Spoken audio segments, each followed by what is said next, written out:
dari kelas 10 IPA. Bagaimana kabar kalian? Saya harap kalian semua dalam keadaan sehat dan tetap untuk menjaga kesehatan tubuh. Nah, mumpung sekarang ini lagi sistem belajar online, di sini saya ingin menjelaskan tentang bidang studi biologi, yaitu Kingdom Animalia Vertebrata. Yang pertama yaitu filum Porifera.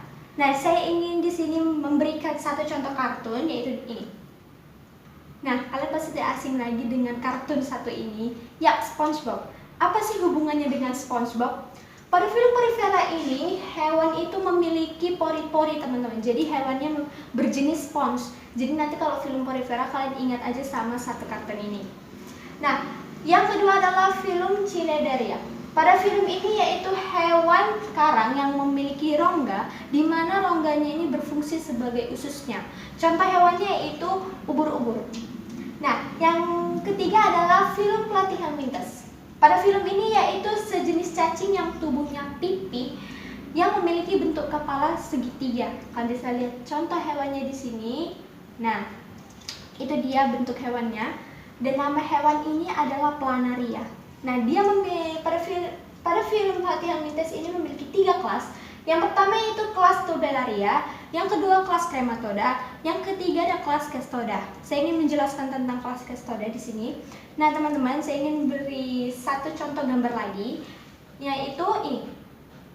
Nah, kalian pasti tidak asing lagi dengan makanan satu ini, terutama orang Batak. Yap, ini saksang. Saksang ini kan terbuat dari daging babi ya, teman-teman. Jadi pada kelas Cestoda ini yaitu cacing pita. Di dalam tubuh babi itu terdapat cacing pita, teman-teman. Makanya nanti kalau kalian ingin ingat tentang kelas Cestoda, ingat aja sama saksang.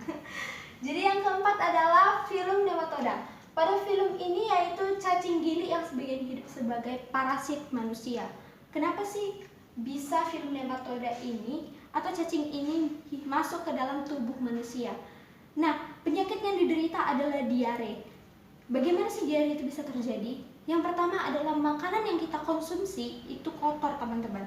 Yang kedua, saat kita makan kita lupa untuk mencuci tangan. Makanya parasit ini bisa masuk melalui makanan kita dan kita memakan makanan tersebut. Nah, contoh hewannya itu Trichinella spiralis. Nah, yang kelima adalah film Annelida.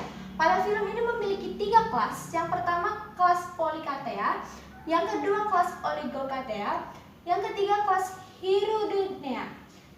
Nah, pada kelas Hirudinea ini contoh hewannya itu lintah. Katanya lintah ini bisa menjadi obat pengobatan tradisional, teman-teman.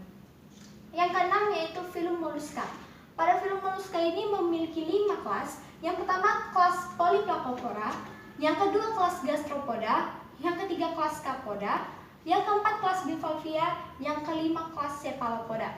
Pada film Mollusca ini memiliki peranan yang pertama sebagai makanan berprotein tinggi, yang kedua tiara menghasilkan mutiara. Karena pada film Mollusca ini yaitu kelas Scapoda itu adalah sejenis kerang-kerangan, teman-teman. Nah, yang ketujuh yaitu film Arthropoda. Pada film Arthropoda ini memiliki 4 subfilum Crustacea, yang kedua kelas Arachnida, yang ketiga subfilum Myriapoda, yang keempat subfilum Hexapoda. Nah, yang ke-8 yaitu film Echinodermata. Pada film ini saya ingin memberikan satu contoh kartun lagi. Nah, yang ini temannya SpongeBob. Kalian pasti tahu sama satu kartun ini. Yap, Patrick. Nah, pada film Echinodermata ini yaitu hewan yang memiliki kulit berduri, teman-teman. Jadi contoh hewannya itu bintang laut. Nanti kalian ingat saja. Jadi film Porifera itu SpongeBob, film Echinodermata itu Patrick. Nah, yang ke-9 yaitu film Chordata. Pada film ini dia memiliki 3 kelas. Yang pertama kelas Amphibia, yang kedua kelas Aves, yang ketiga kelas Reptilia. Pada kelas Amphibia jenis hewannya itu katak, kalau kelas Aves itu burung, kalau yang ketiga kelas Reptilia itu bunglon. Nah, sekian penjelasan saya mengenai Animalia Vertebrata. Semoga penjelasan saya tadi bisa bermanfaat untuk kita semua dan bisa kalian pahami. Kalau begitu sampai jumpa dan terima kasih. Dadah!